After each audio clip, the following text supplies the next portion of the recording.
नमस्कार, मैं हूं विक्रम उपाध्याय। इलेक्शन मंत्रा में आपका स्वागत है। जैसा कि आप जानते हैं, दिल्ली के मुख्यमंत्री अरविंद केजरीवाल इस समय ईडी की हिरासत में है, लेकिन वो हिरासत में जाने के बाद भी मुख्यमंत्री की कुर्सी नहीं छोड़ना चाहते हैं। वो लगातार जेल से सरकार चलाने का दावा करते हैं। हमारे साथ इस समय भारतीय जनता पार्टी के वरिष्ठ नेता श्री श्याम जाजू, जो दिल्ली के प्रभारी भी रहे हैं। हम जानते हैं कि भारतीय जनता पार्टी इस पर क्या सोचती है और अरविंद केजरीवाल के इस कदम को किस तरह से काउंटर करना चाहती है। श्याम जी, आपका इलेक्शन मंत्रा में स्वागत है। जैसा आपने देखा, अभी अरविंद केजरीवाल लगातार जेल से सरकार चलाने की बात करते हैं। पिछले 2 दिन में उन्होंने 2 आदेश जारी भी किया है। आप इसको कितना मोरल, कितना एथिकल और कितना जो है वो गैर कानूनी समझते हैं? भारत ये लोकतांत्रिक देश है। आज तक ये कोई पहली बार नहीं है कि कोई मुख्यमंत्री पर इस प्रकार का गुनाह जाता है। पर आज इस देश की परंपरा ये रही है, दिल्ली की भी परंपरा है। मदन लाल खुराना जब दिल्ली के मुख्यमंत्री थे और अडवाणी जी की डायरी का विषय कुछ आया था, उन पर भी कुछ आरोप हो रहे थे, तो आरोप निर्दोष साबित होने तक अपने मुख्यमंत्री पद का उन्होंने इस्तीफा दिया था और जनता के सामने ये बता दिया था कि न्यायालय ये सर्वश्रेष्ठ है। न्यायालय के सामने राजा हो या रंक हो, सब समान है, कानून सबके लिए है। इसलिए तुरंत इस्तीफा उन्होंने दिया और जब वो निर्दोष साबित हुए तो उसके बाद वो वापस मुख्यमंत्री बन के आए थे। यह परंपरा रही है और मुझे लगता है कि कोई भी सामान्य आदमी भी जब जेल में जाता है, क्रिमिनल कन्विक्ट होता है, तो उसके लिए यही आज तक की रही है प्रथा। पर ये परंपरा दूर हटकर सत्ता से अपना कब्जा छुड़ाना नहीं चाहते और केजरीवाल जी अनसिक्योरिटी भी महसूस करते हैं कि कोई दूसरे को ये चार्ज दिया तो इसके इंटरेस्ट, इसके वेस्टेड इंटरेस्ट बचेंगे नहीं। इस प्रकार का स्वार्थी और मतलबी इस प्रकार का अपना ओपिनियन बनाकर वो जनता के सामने आए हैं और हमीका से कह रहे हैं कि मैं जेल से सरकार चलाऊंगा।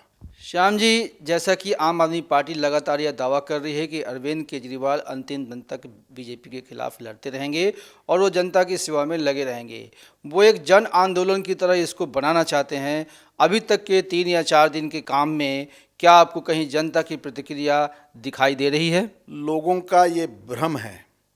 कोई भी आदमी अगर गुनाह करता है, लोगों के सामने आ जाता है, तो पब्लिक डोमेन में आने के बाद कोई आदमी गुनहगार को बर्दाश्त नहीं कर सकता। और वाइडर इंटरेस्ट ऑफ द जनता इस सरकार का कितना उत्पन्न कम किया, प्राइवेट लोगों के कैसी जेबें उन्होंने भरी, कैसे उन्होंने पॉलिसी बदली और किस प्रकार की दादागिरी चलाई कि हम करें सो कायदा, ये जनता कभी बर्दाश्त नहीं करती है। जनता का इन्होंने नुकसान किया और बेचारे झुग्गी झोपड़ी में रहने वाले कम इनकम के ग्रुप के लोग, उनको शराब इतनी इजीली अवेलेबल की, उनकी नेक्स्ट जनरेशन भी खराब करने का काम और दिल्ली में शराब की मंडी बनाने का काम इस केजरीवाल जी के माध्यम से हुआ है। दिल्ली की जनता इसको कभी माफ नहीं कर सकती। उनके बारे में सिंपैथी नहीं है, लोगों के मन में उसके बारे में नफरत है। वो लगातार आंदोलन चलाने की कोशिश कर रहे हैं। आज इन्होंने प्रधानमंत्री आवास को घेरने की भी कोशिश की, हालांकि दिल्ली पुलिस ने उसकी इजाज़त नहीं दी। इस तरह के दोष होने के बाद, जेल में जाने के बाद, क्या प्रधानमंत्री, राष्ट्रपति कार्यालय का घेराव या जनता की सुविधाओं को से उनसे वंचित करने का ये काम आप राजनीति में कितना उचित मानते हैं? जब किसी का भी मामला कोर्ट में चल रहा है, न्यायिक क्षेत्र में चल रहा है, संवैधानिक संस्थाएं उस पर कार्रवाई कर रही है, उस पर सब जांच चल रही है, तब तक मैं निर्दोष साबित करूं और क्योंकि जनता मेरे साथ है और मेरे फॉलोअर्स और मेरे पार्टी के हितचिंतकों को लेकर मैं इस गुनाह से निकल जाऊं, ऐसा कभी देश में होता नहीं है। उनका ये काम था कि जब तक मैं निर्दोष नहीं साबित होऊंगा मैं ये सब छोड़ दूंगा। पर उनको ऐसा लगता है कि ये जनशक्ति के भरोसे वो इस प्रकार का न्याय और लोगों पर अन्याय करेंगे। दिल्ली की जनता बहुत सोचने वाली है, समझने वाली है, वो इसका भाव समझती है। गए 3-4 दिन से मैं देख रहा हूं जनता उनके इस आंदोलन में शामिल नहीं हो रही है और आम आदमी पार्टी के कार्यकर्ता भी इस आंदोलन से कतरा रहे हैं, वो शामिल नहीं हो रहे हैं। श्याम जी, आप भारतीय जनता पार्टी दिल्ली प्रदेश के प्रभारी भी रहे हैं। भारतीय जनता पार्टी के कार्यकर्ताओं में क्या आप संदेश देना चाहते हैं, या अरविंद केजरीवाल के ऊपर बीजेपी किस तरह से दबाव बनाएगी कि वह मुख्यमंत्री पद को कम से कम छोड़ें? इस शराब घोटाले को जनता के सामने लाना, इसका पर्दाफाश करना और इसको लॉजिकल एंड तक पहुंचाना, ये सब काम भारतीय जनता पार्टी के केडर ने किए हैं।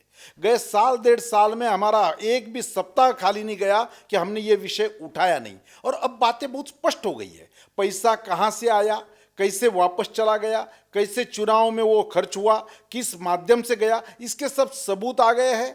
टेलीफोनिक कॉन्वर्सेशन आ गई है। ये सब बातें लोगों के ध्यान में आ गया है। तो ऐसा जो अपने सरकार का नहीं सोचता, अपनी दिल्ली की जनता का नहीं सोचता, ऐसे मुख्यमंत्री के बारे में लोगों की सिंपैथी नहीं है। लोगों के मन में उसके बारे में गुस्सा है और वो गुस्सा लोग अभी व्यक्त करने वाले हैं। आने वाले चुनाव में भी ये दिखेगा। तो मुझे ऐसा लगता है कि बहुत ही जल्दी दूध का दूध पानी का पानी हो जाने वाला है। जनता के मन में कोई भ्रम नहीं बचा। सामान्य आदमी भी समझ रहा है कि इसमें कितना बड़ा घोटाला हुआ है, कैसे खुद का घर उन्होंने बनाया जनता के पैसे से। और ये जब किया जब जनता कोरोना से जूझ रही थी, तब इन्होंने इस प्रकार से पिछले गेट से ये सब काम किए। अधिकारियों का कई बली इसमें जा रहा है और ये सब राजनीतिक खेल, ये सब हथकंडा उनका पर्दाफाश हो गया है। श्याम जी, आखिरी सवाल, कांग्रेस भी आम आदमी पार्टी के साथ है। अब चूंकि अरविंद केजरीवाल सलाखों के पीछे हैं, तो ये दिल्ली के जो 7 लोकसभा क्षेत्र हैं, आपके लिए जीतना कितना आसान और कितना कठिन रहेगा? ये शराब घोटाले के मामले में पहली एफआईआर दर्ज करने का काम अजय माकन जी, कांग्रेस के प्रवक्ता, ने किया था। इसके पहले भी कांग्रेस की कई प्रेस कॉन्फ्रेंसेस इसके विषय में ये थी कि शीला दीक्षित पर आरोप करने वाले ये लोग, साधन शुचिता की बातें करने वाले ये लोग, कैसे ये इसमें लिप्त है, ये उन्होंने बताने का काम किया था। और इनको जेल के सलाखों के अंदर जाने के लिए हम मजबूर करेंगे, इस प्रकार की भाषा वो बोल रहे थे। ये सब पब्लिक डोमेन में अवेलेबल है। आज दुर्दैव से केवल अपनी स्वार्थी राजनीति के लिए, वोट बैंक के पॉलिटिक्स के लिए उन दोनों पार्टियों का गठबंधन हुआ है। इसलिए उन्होंने पूरा यू टर्न ले लिया है और वो इनके साथ खड़े दिख रहे हैं। उनकी सब पुरानी प्रेस कॉन्फ्रेंस के सब जो बाइट्स है, इससे दिख रहा है कि कांग्रेस पार्टी ने कैसा यू टर्न किया है। दोनों पार्टियों को इसका नुकसान आने वाले चुनाव में भुगतना पड़ेगा। जनता मोदी जी के साथ है। मोदी जी आज देश के सर्वाधिक लोकप्रिय नेता हैं।